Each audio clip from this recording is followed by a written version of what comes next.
Hello दोस्तों आज की वीडियो में बात करने वाले हैं जो हमारे पास मोस्ट इम्पोर्टेंट इलेक्ट्रिकल इंटरव्यू में जो क्वेश्चन पूछे जाते हैं उसके बारे में हम डिटेल्स में देखेंगे। सबसे पहले हम बात कर लेते हैं जो इलेक्ट्रिकल इंटरव्यू होता है उसमें हमारे पास कुछ रूल्स होते हैं, जो बेसिक रूल्स होते हैं वो हम सभी जगह फॉलो करते हैं, मतलब या बेसिक लेवल पे हो या फिर एडवांस लेवल पे हो, ये सभी रूल्स जो है दोस्तों हमारे हर जगह फॉलो होते हैं।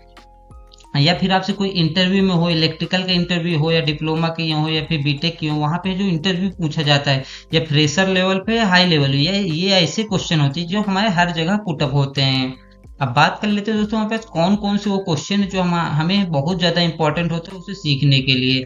सबसे पहले जो हमें बात करें, जो इलेक्ट्रिकल का एक बेसिक रूल होता है वो हमारे दोस्तों एक लॉ होता है, वो हमारा ओम्स लॉ है।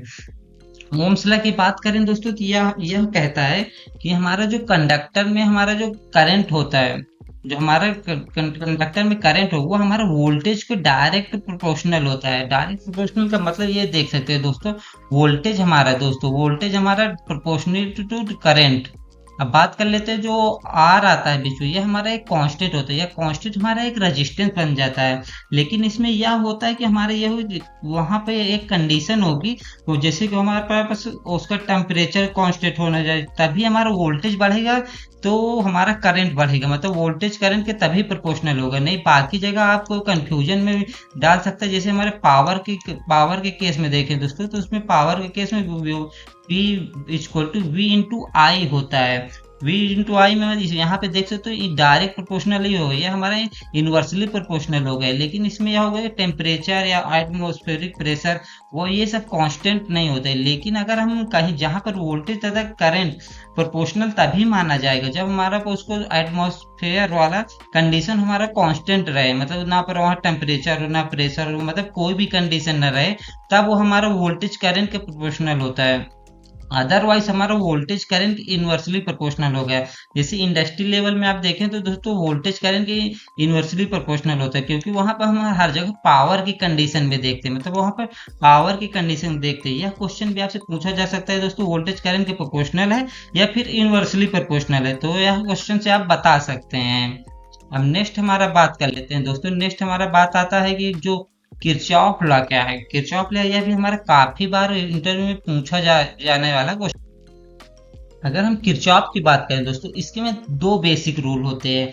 किरचॉफ का यूज हम वहां करते हैं जहां पे हमारे पास कोई सर्किट होता है, मतलब कहीं सीरीज में या फिर पैरेलल में या फिर कॉम्बिनेशन में हमारे पास इलेक्ट्रिकल सर्किट होते हैं। उसको सॉल्व करने के लिए हमारे पास दो रूल लगाते हैं, जिसको बोलते हैं जो केसीएल।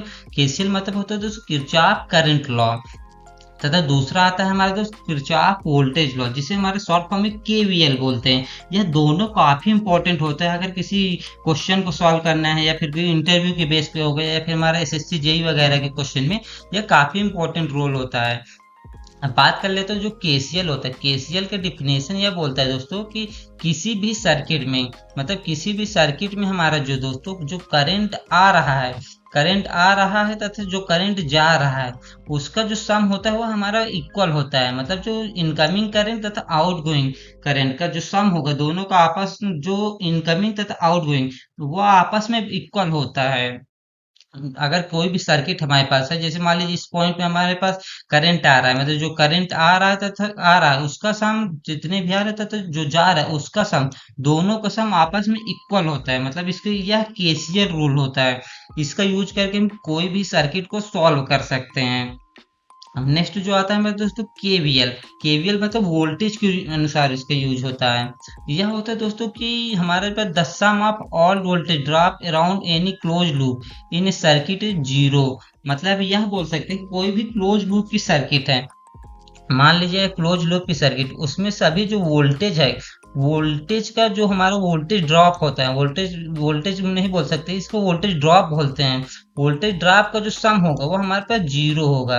मतलब क्लोज लूप में कोई भी वोल्टेज ड्रॉप होगा दोस्तों, उसका सम हम वह जीरो होता है। यह रूल हमारा जो केसीएल जो केवीएल रूल होता है, कि हम किसी भी सर्किट में लगा कर हम उसका सोल्यूशन निकाल सकते हैं। सोल्यूशन बोले जैसे रेजिस्टेंस हो गया, करंट हो गया, पावर हो गया, मतलब कोई भी सर्किट को हम इजीली ये दोनों रूल को लगा कर हम उसको सॉल्व कर सकते हैं।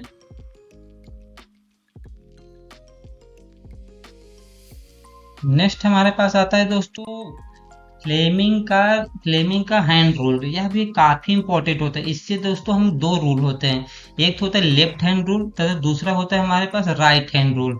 दोनों का अलग अलग यूज होता है।